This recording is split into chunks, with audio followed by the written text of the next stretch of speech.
बघितलं आताच पुणे मला कसं वाटतंय? महाराष्ट्राची सांस्कृतिक राजधानी पुणे. लाल महाल दिसतोय, सिंहगड दिसतोय, बरोबर ना? सिंहगड फक्त पिठलं आणि भाकरीसाठी आणि त्या भज्यासाठीच आपल्याला माहित आहे. त्या सिंहगडावर काय झालं परत सांगतो. आम्ही गावाकडची माणसं, आपली भाषा जरा अशी आहे बरं का, थोडं समजून घ्या. पण जे काय आहे ते हृदयातून येते. विचारांचा तोप घ्या घेऊन आलोय आम्ही, त्यामुळं कसं स्वसाचं स्वसा. शिवाजी महाराज आले, बाल शिवाजी, 12 वर्षातले शिवाजी महाराज आलेले आहेत पुण्यामध्ये. जिजाऊ साहेब आल्या पुण्यामध्ये. आदिलशहानं काय केलं होतं? एक तुटकी पहार लावली होती, पहारीवरती तुटलेली चप्पल आणि मडकं बांधलं होतं.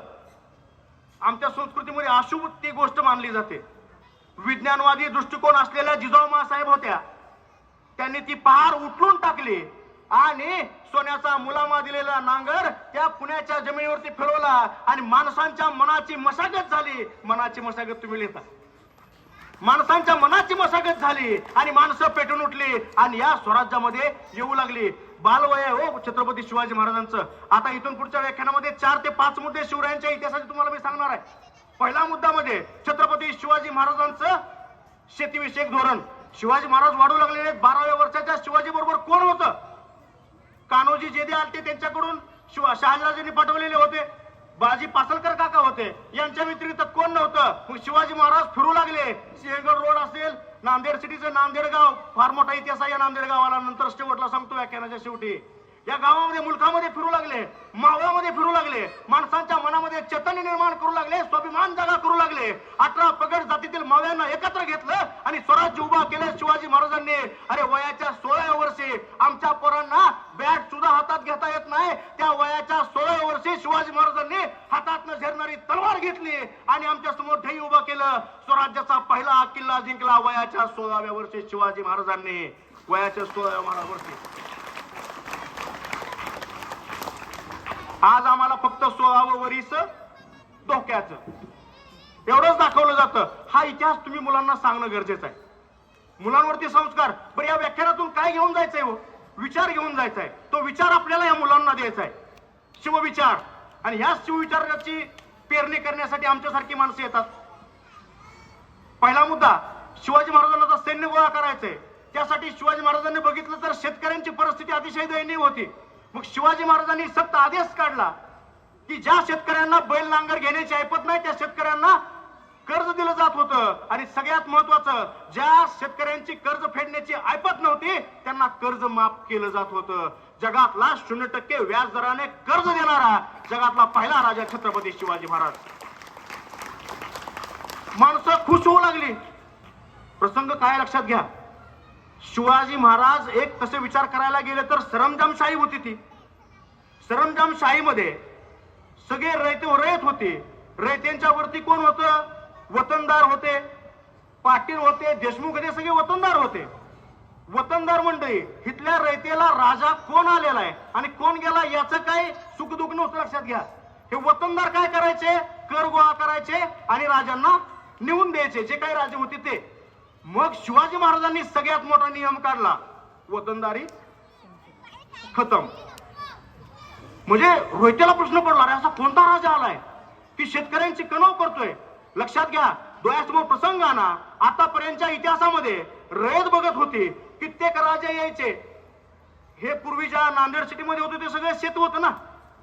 तिथल्या लोकांना एखादा राजा आला आणि त्या राजाचं सैन्य, राजाच्या सैन्याबरोबर काय असायचं? घोडदळ, हत्तीदळ, पायदळ सगळं होतं ना. हजारोंच्या संख्येनं सैन्य यायचं. लक्षात घ्या. एखाद्या राजाचं, शिवाजी महाराजांच्या पूर्वीची गोष्ट सांगतो किंवा शिवाजी महाराजांच्या पॅरलल जे राजे होते त्यांच्या राज्यातली, सैन्य एका गावातून मोहिमेवर असताना दुसऱ्या गावात जाताना, मला नांदेडवरून दाहेरीला जायचंय, तर ते सैन्य होतं. ते सैन्य काय उभ्या रस्त्यानं कधीच जात नव्हतं. त्यामुळं शेतकऱ्यांचं उभं पीक शेतकऱ्यांच्या डोळ्यासमोर नेस्तनाभूत झालं होतं. आतापर्यंत हेच चित्र रयत बघत आली होती. शिवाजी महाराजांनी सक्त एक नियम काढला. शिवाजी महाराजांच्या आज्ञापत्रामध्ये याची नोंद आहे. पुरावा पाहिजे असेल माझ्याकडे आहे. आज्ञापत्रामध्ये नोंद आहे की त्यावेळी त्यांनी नियम काढला की तुमचं जर सैन्य, आपलं सैन्य मोहिमेसाठी किंवा एकतरस्त कारणासाठी एका गावातून जेव्हा दुसऱ्या गावामध्ये जात असेल तर तुम्ही रस्त्यानंच जायचंय. शिवाजी महाराजांचं सैन्य बघताना ती रेड मान लागली, सगळी रस्त्यानंच चाललेत. विचार करा, आतापर्यंत एखाद्या राज्याचं सैन्य गेलं का उभं पीक झोपून जायचं, आणि शिवाजी महाराजांचं सैन्य हे शिस्तबद्ध चाललेलं दिसायला लागलं. रयतेमध्ये चर्चा होऊ लागली, अरे असा कोणता राजा आलाय पुण्याजवळ, असा कोणता राजा आलाय की त्याचं सैन्य एका गावातून दुसऱ्या गावामध्ये जात असताना हे सरळ रस्त्यातून जातंय आणि रयतेच्या भाजीच्या देटाला सुद्धा स्पर्श करत नाही. असा कोणता राजा आलाय ही चर्चा होऊ लागली, आणि माणसांचे थवेच्या थवे हे पुण्याकडे येऊ लागले, शिवाजी राजांना भेटू लागले. राजे राजे तुम्ही तुमच्यासाठी आमच्यासाठी काहीतरी करताय म्हणून आम्ही तुमच्या स्वराज्यामध्ये सामील होतो. माणसं येऊ लागली, इनकमिंग चालू झालं. शिवाजी महाराजांच्या स्वराज्य नावाच्या या संघटनेमध्ये, स्वराज्यामध्ये इनकमिंग माणसं येऊ लागली. स्वराज्य हळूहळू मोठं होऊ लागलं. 1648 चा प्रसंग आहे, लक्षात घ्या. 1648 शिवाजी महाराजांनी, बाल शिवाजींनी वयाच्या 16 वर्षी पहिला किल्ला जिंकला आदिलशहाचा, आणि वडील काम करतायत आदिलशाहीमध्ये. शिवाजी महाराजांना थांबवलं पाहिजे म्हणून या आदिलशहानं शहाजीराजांना अटक केलेली आहे. आता 18 वर्षाचं बाळ आहे हो, 18 वर्षाच्या मुलाला त्या काय काय कळतं सगळं, लक्षात घ्या. पण छत्रपती शिवाजी महाराज दूरदृष्टी असलेले राजे होते. त्यांनी या आदिलशहावर मोगलांचा दबाव टाकला आणि बापाची सुटका करून घेतली. किती महान विचार आहे वयाच्या 18व्या वर्षी. आपल्याला मतदान फक्त माहिती आहे, आपल्याला वयाच्या 18 दिवशी मिळतं. इतिहासामध्ये फार मोठी संकट राजांनी बघितलेले आहेत. छत्रपती शिवरायांचं शेतीविषयक धोरण तुम्हाला मी सांगितलं. दुसरं सगळ्यात महत्वाचं धोरण या ठिकाणी तुम्हाला मला सांगायचं आहे. यत्र नार्यन्तु पूज्यते तत्र रमन्ते देवता. ज्या राज्यामध्ये स्त्रियांना मान असतो, सन्मान असतो, त्या ठिकाणी देवता निवास करीत असतात. स्त्रीची निंदा करू नका, स्त्रीची निंदा करू नका. ती आहे नररत्नांची खान, तिच्याच पोटी जन्माला आले होते रामकृष्ण हनुमान. ही आमची संस्कृती आहे. त्या काळी काय व्हायचं, सगळी गरीब लोक होती. शिवाजी महाराजांच्या पूर्वी सगळी गरीब लोक. गरिबांचे वाली कोण होते, हे वतनदार होते. मग वतनदार काय करायचे, ह्या गरिबांवरती अन्याय अत्याचार करायचे. एखाद्या गरीब घरची स्त्री म्हणजे प्रत्येकाची हवी हवीची वाटणारी गोष्ट झाली. हा फार सरंजमशाहीचा काळ आहे. न्याय मागायचा कुणाकडे, जो न्याय मागतोय ना तोच स्वतःच्या अब्रूचे लचके तोडतोय. अशीच घटना तुम्हाला माहिती आहे रांजाच्या पाटलाची झाली. वय वर्ष 14 आहे शिवाजी महाराजांचं. छत्रपती शिवरायांचं वय वर्ष 14 असताना रांजाच्या पाटलाने एका स्त्रीवरती जबरदस्ती केली. त्या सगळ्यांना माहित आहे. जबरदस्ती केली, शिवाजी महाराजांना समजलं, गोष्ट कानावरती आली. आता जगायचं कसं म्हणून त्या माता भगिनीनं त्या ठिकाणी स्वतःचा जीव दिला. गोष्ट कानावरती शिवरायांची आली. रांजाच्या पाटलाला बोलवलं. संपूर्ण परिसरामध्ये चर्चा. एका गावच्या पाटलाला बोलवून घेतलं शिवाजी महाराजांनी. पण शिवाजी महाराज कोण होते, सामान्य माणूस. आतापर्यंत शिवाजी महाराजांनी काहीच म्हणजे लोकांना सरदार नव्हते, काय नव्हते. पण शिवाजी महाराजांनी रांजाच्या पाटलाला बोलवून घेतलं आणि त्याचे हातपाय कलम करण्याचे आदेश दिले आणि ते अंमलात सुद्धा आणले. शिवाजी महाराजांच्या न्याय व्यवस्थेचा वचक संपूर्ण स्वराज्यामध्ये पसरलेला आहे. त्यामुळे आमच्या आया बहिणी सुरक्षित राहिल्या, लक्षात घ्या. याचं श्रेय कुणाला जात असेल तर ते छत्रपती शिवाजी महाराजांना जातं. दुसरा मुद्दा या ठिकाणी तुम्हाला सांगतो. जेव्हा शिवाजी महाराज दक्षिण दिग्विजय करून स्वराज्यावरती येत होते तेव्हा बेलवडीचा नावाचा किल्ला होता. त्या बेलवडीच्या किल्ल्यावरती सावित्रीबाई देसाई नावाची एक स्त्री होती. ती स्त्री या किल्ल्याची सुभेदारी होती. त्या किल्ल्यावरती तिचं राज्य होतं. त्या किल्ल्यावरती आमच्यातल्या माणसांनी हल्ला केला. मराठ्यांच्या सरदाराला 17 दिवस त्या किल्ल्यावरती झुंजत ठेवणारी ती सावित्रीबाई देसाई नावाची महान लढवय्या होती. आणि मराठ्यांच्या सरदाराला सखुजी गायकवाड त्याचं नाव. काय काय पुस्तकामध्ये तो शिवरायांचा मेहुणा असा उल्लेख केलेला आहे. काय काय पुस्तकामध्ये, ते खरं आहे का नाही आपल्याला माहित नाही, पण काय काय पुस्तकामध्ये आहे. त्या सखुजी गायकवाड नावाच्या सरदारानं त्या स्त्रीवरती जबरदस्ती केली. कारण मराठ्यांच्या सरदाराला 22 दिवस लढवत ठेवलं म्हणून विजयाच्या उन्मदामध्ये त्या सखुजी गायकवाड नावाच्या सरदारानं सावित्रीबाई देसाई नावाच्या स्त्रीवरती अत्याचार केला. लक्षात घ्या, शिवाजी महाराजांना ही गोष्ट समजलेली आहे. शिवाजी महाराजांना किल्ला जिंकल्याचा आनंद नाही, पण एका माय भगिनीवरती अत्याचार झाल्याचा त्यांना दुःख झालं. बातमी कटाक्षणी त्याच किल्ल्यावरती शिवाजी महाराजांनी त्या सखुजी गायकवाडला दोन्ही डोळे काढून अंधाऱ्या कोठडीत ठेवण्याचे आदेश मरेपर्यंत दिलेले आहेत. हा राजा महान होता. हा राजाचा शिवविचार आहे. हा शिवविचार आपण खऱ्या अर्थानं आत्मसात केला पाहिजे. छत्रपती शिवाजी राज्यामध्ये माणसं येत होती. कशात कुणाच्या भावनेनं माणसं येत होती हो. हे स्वराज्य आपलं आहे, हे राज्य माझं आहे म्हणून माणसं मरायला तयार होत होती. लक्षात घ्या, 1659 साली औरंगजेब त्या आदिलशहातला अफजल खान शिवाजी महाराजांच्या राज्यावरती येतो अफजल खान येतो, इतिहास सगळ्यांना माहिती आहे. प्रतापगडाच्या पायथ्याशी अफजल खानाचं पोट काढलं जातं. पोट काढल्यानंतर शिवाजी महाराजांवरती तो सय्यद बंडा वार करतो. सय्यद बंडाचा वार वरच्यावरती कोण झेलतो? जिवाजी महाले. माहिती ना जिवाजी महाले? जिवाजी महाले शिवरायांच्या अंगावरचा वार स्वतःच्या अंगावरती झेलतो आणि त्या सय्यद बंडाचं मुंडकं उडवून टाकतो. शिवाजी महाराजांनी अफजल खान पाडला, त्याबरोबर कृष्णाजी भास्कर कुलकर्णी नावाचा त्याचा वकील सुद्धा त्या ठिकाणी मारलेला आहे शिवाजी महाराजांनी. त्यानंतर शिवाजी महाराज गेले कोल्हापूरला पन्हागडावरती शिवाजी महाराज असताना सिद्धी जोहरने त्या ठिकाणी वेढा मारला. इतिहास सगळ्यांनाच माहित आहे. पण मला सांगायचंय काय, 5 महिने छत्रपती शिवाजी महाराज हे क्वारंटाईन होते त्या काळी. 5 महिने. मार्च मध्ये पडलेला वेढा जुलैमध्ये निघतो. 12 जुलैला छत्रपती शिवरायांबरोबर 2 पालख्या निघतात पन्हागडाच्या पायथ्याच्या खाली. सिद्धी जोहरच्या वेड्याला तुटवून जाण्यासाठी एका पालखीमध्ये कोण बसतात? शिवाजी महाराज. दुसऱ्या पालखीमध्ये कोण बसतात? शिवाजी काशीद त्यांच्यासारखे हुबेहूब दिसणारे बसतात. लक्षात घ्या, शिवाजी महाराज पालखीमध्ये बसून निघून गेले, पण त्या दुसऱ्या पालखीमध्ये पाऊल टाकत असताना त्या शिवाजी महाराजाला वाटलं नसेल का हो, आता मी जर बसलो या पालखीमध्ये, मी सिद्धी जोहरला जाऊन सापडलो तर मी उभा कापलो जाणार आहे. तरी पण हसत हसत तो शिवाजी काशीत त्या ठिकाणी बसले. कशासाठी बसले हो? झालंही तसंच मित्रांनो. शिवाजी महाराज विशाळगडाकडे गेले आणि शिवाजी काशीदांची पालखी त्या सिद्धी जोहरच्या वेड्यामध्ये गेली. सिद्धी जोहरच्या वेड्यात गेल्यानंतर शिवाजी काशीद सापडलेल्या शिवाजी काशीदांना विचारतात सिद्धी जोहर, क्या तुम शिवाजी हो? शिवाजी काशीद म्हणतात, हाँ मैं ही शिवाजी हूं. क्या तुम सचमुच शिवाजी हो? हाँ मैं ही सचमुच शिवाजी हूं. त्यानंतर त्या ठिकाणी सिद्धी जोहर बरोबर अफजल खानाचा मुलगा फतेह खान असतो. त्या फतेह खानानं ओळखलेलं असतं. अफजल खान वधाच्या वेळेस कृष्णाजी भास्कर कुलकर्णी यानं केलेला वारानं शिवाजी महाराजांच्या डोक्यावरती वार झालेला असतो. ते म्हणतो, मला माहित आहे शिवाजी महाराजांच्या डोक्यावरती वार पडलेला आहे. त्याचं टोपी जिरेटोप काढला जातो शिवाजी काशीदांचा, डोक्यावर वार दिसत नाही. त्याला पुन्हा विचारलं जातं, क्या तुम सचमुच शिवाजी हो? शिवाजी काशीद म्हणतो, अरे मी काय झालं, मी शिवाजी महाराज आहे. पण तो पकडला जातो. हे सगळं सत्य कथन केलं जातं. शिवाजी काशीद उभे कापले जातात. कापताना शिवाजी काशीद काय म्हणतात मित्रांनो, अरे जगताना शिवाजी काशीद म्हणून जगतोय, पण मरताना शिवाजी महाराज म्हणून मरणार आहे. माझ्या आयुष्याचं सोनं झालं मित्रांनो. हसत हसत माणसं मरायला का तयार झाली? एकच भावना आहे, लाख मेले तरी चालतील, पण लाखांचा पोशिंदा जगला पाहिजे. म्हणून माणसं मरायला तयार होती हो, म्हणून माणसं तयार होते. शिवाजी महाराजांची पालखी गेली विशाळगडाकडे शिवाजी महाराजांबरोबर 400चं सैन्य आहे आणि मागून 20,000ची सिद्धी जोहरची फौज त्या फौजीचा पाठलाग करतायत. लक्षात घ्या, 14 तास फक्त पाणी पिऊन अन्नाचा एक कणही पोटात न जाता बिना चपलीनं माणसं पळतायत. अंधाऱ्या रात्री वरून धोधो पाऊस पडतोय.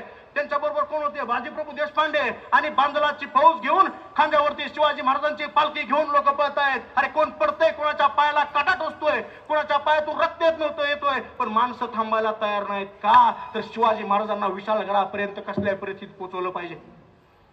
ती घोडखिंड आल्यानंतर त्या घोडखिंडीमध्ये बाजीप्रभू देशपांडे म्हणतात, राजे तुम्ही पुढे जावा, मी या ठिकाणी सांभाळतोय. राजे मान्य होत नव्हते, पण राजे पुढे निघून गेले. थोड्या वेळाने राजे पुढे निघून गेले.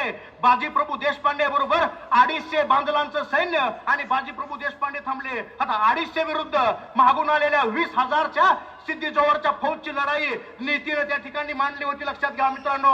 आणि जोपर्यंत तोफेची इशारत होत नाही तोपर्यंत बाजीप्रभूंना आणि त्या बांदलांच्या सैन्यांना त्या ठिकाणी हे सगळे सैन्य थांबवून ठेवायचं होतं. माणसं कापाकापी करू लागली, रक्त वाहू लागले. बाजीप्रभू देशपांडेंचा दांडपट्टा चालू झाला आणि एक एक मावळा 15 मुघलांवरती भारी पडत होता. 15-20 मुघलांना भारी पडत होता आणि एक करून आमचेही मावळे मरू लागले. पण शेवट काय झाला मित्रांनो, बाजीप्रभू देशपांडेंच्या कानावरती विशाळगडावरती शिवाजी महाराज पोहोचलेले आहेत, तोफेची इशारत झालेली आहे हे समजलं आणि तेव्हा बाजीप्रभूंनी या ठिकाणी प्राण सोडलेला आहे. कशासाठी बाजीप्रभू मेले? विचार एकच आहे, लाख मेले तरी चालतील, पण लाखांचा पोशिंदा जगला पाहिजे मित्रांनो. त्या काळी बाजीप्रभू देशपांडेंबरोबर ती सांगायचा खरा मुद्दा हा होता. बाजीप्रभू देशपांडेंबरोबर त्या ठिकाणी 200 ते 250 बांदलांचं सैन्य या ठिकाणी मारलं गेलेलं आहे. लक्षात घ्या, एकाच सरणावरती एकाच भावकीतली 200 माणसं मारली गेली. हो, किती मोठा इतिहासातला प्रसंग आहे. माझ्या दृष्टिकोनातून ही इतिहासामधली सर्वात मोठी हानी झालेली आहे. एखाद्या कुटुंबातला सदस्य गेला तर त्या कुटुंबाला आधार द्यायला भावकीतली माणसं असतात, पण इथं अख्खी भावकी मारली गेलेली आहे. एका सरणावरती अख्खे बांधल होते. कशासाठी माणसं मेली? पुन्हा तोच विचार आहे, लाख मेले तरी चालतील, पण लाखांचा पोशिंदा जगला पाहिजे. बोला छत्रपती शिवाजी महाराज की. स्वराज्यासाठी माणसं मरायला तयार होती, ही भावना लोकांच्या मनामध्ये निर्माण करणं हा सगळ्यात मोठा विजय आहे शिवाजी महाराजांच्या इतिहासाचा. आज आपण तशी माणसं या देशाविषयी करू शकतो का तयार? अवघड आहे. तुम्हीच नाही म्हणला. जोपर्यंत हे राज्य आपलं आहे हे आपल्याला वाटत नाही, तोपर्यंत आपण महासत्ता होणार नाही. शिवरायांच्या राज्यातील प्रत्येक मावळ्याला, प्रत्येक सैनिकाला वाटत होतं की हे स्वराज्य माझं आहे, म्हणून माणसं मारायला तयार होत होती. एक उदाहरण तुम्हाला सांगतो. माझा मित्र, आम्ही अभियांत्रिकी शिक्षण घेत असताना माझ्याबरोबर एक मित्र होता आणि तो कालांतराने जपान या देशामध्ये गेला. जपान या देशामध्ये आता गेले तो 10-12 वर्ष झालं राहतोय. त्यानं काही दिवसांपूर्वी मला फोन केला आणि फोनवरती आमची चर्चा होते की भारत कुठं आहे, जपान कुठं आहे. जपान हे अतिशय छोटं राष्ट्र आहे, पण जपाननं किती प्रगती केलेली आहे. आणि जपान हे आज यशाच्या हिमशिखरावरती विकसित देशापैकी एक आहे. ते सांगत असताना त्यानं मला एक छोटासा किस्सा सांगितला, तो मला इथे सांगणं अतिशय गरजेचं वाटते म्हणून सांगतो. तो म्हणाला की रोज आम्ही ट्रेननी प्रवास करतो. त्या देशामध्ये समजा ट्रेन जर 2:25 जर असेल तर ती 2:25 येते, 1 मिनिट सुद्धा लेट होत नाही. मग असाच प्रवास करीत असताना तो ज्या सीटवरती बसायचा त्या सीटच्या समोर एक सीट होतं आणि ते सीट थोडंसं फाटले होतं. रेल्वेचं सीट थोडं फाटलेलं आहे. 2-3 दिवस त्याचं लक्ष त्याच्यावरती जात होतं. एके दिवशी काय म्हणाला, सत्य घटना आहे, कदाचित ह्याची पोस्ट सुद्धा झाली होती.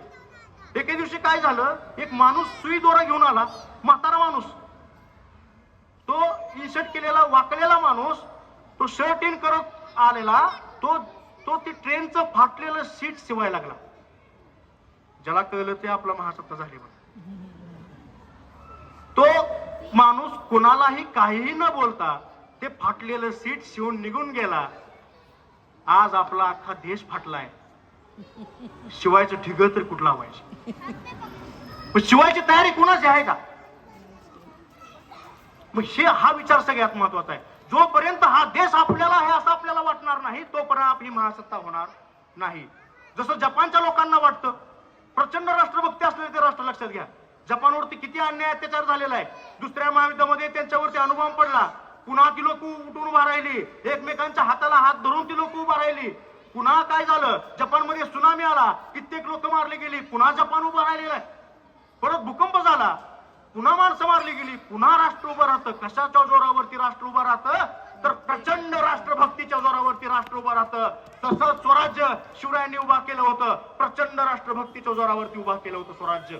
त्यामुळं या स्वराज्याचे गोडवे 400 वर्षानंतर आज गायले जातात. याचं कारण हे आहे, जोपर्यंत आपल्या भारतातल्या लोकांना ही माती माझी माती आहे असं वाटत नाही ना, तोपर्यंत आपण यशस्वी नाही. नुसतं शिवरायांचं रक्त पेटून उठणार नाही. पेटलं ते रक्त शुभाचं, धडाडणाऱ्या छातीचं, मराठ्यांच्या मातीचं, धारदार पात्यांचं, घोड्यांच्या टापांचं. अरे पेटलं ते रक्त उभे राहतेचं, हे साजी बाजी भैरजी मुरार बाजीचं, धारदार पात्यांच्या घोड्यांच्या टापांचं. अरे पेटलं ते रक्त उभे राहतेचं, हातातली ढाल तुटली म्हणून कमरेचा शेला बांधून लढणाऱ्या नरवीर तानाजी मालुसरेचं. पेटलं ते रक्त उभे राहतेचं, छत्रपती शिवरायांना आग्र्यातून वाचवणाऱ्या मदारी मैदाराचं, हिरोजी फर्जंदाचं. अरे पेटलं ते रक्त शिवाजी महाराज, शिवरायांच्या अंगावरचा वार स्वतःच्या अंगावर घेणाऱ्या शिवाजी महाराज. अरे त्या सगळ्या स्थितीजोरच्या सणणाऱ्या कापणाऱ्या बाजीप्रभू देशपांडेंचं. पेटलं ते रक्त उभ्या राहतेचं, येसाची बाजी भैरजी मुरार बाजीचं, धारदार पात्यांच्या घोड्यांच्या टापांचं. अरे छाती ठोकून सांगतोय, हा महाराष्ट्रच काय, संपूर्ण भारत माझ्या शुभाचा आहे. सांगताना भ्या कुणाच्या बापाचा.